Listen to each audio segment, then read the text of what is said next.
Day 30 of 365 Bible Stories.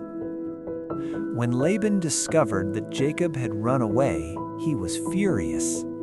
Then he realized that his precious statue was missing.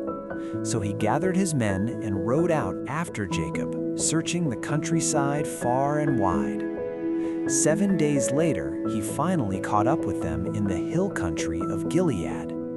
But the night before, God appeared to Laban in a dream and warned him, "Be careful, do not say anything to Jacob, either good or bad."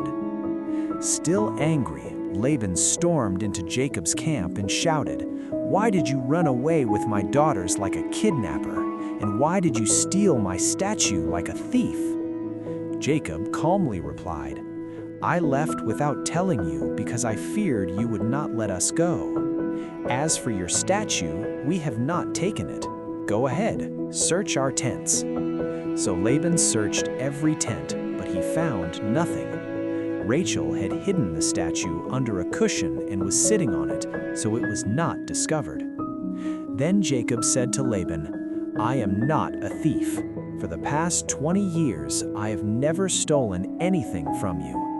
I worked 14 years to earn your daughters and another 6 years for your sheep and goats. All that time you changed my wages again and again. But God saw my hardship, helped me, and has shown that He is on my side."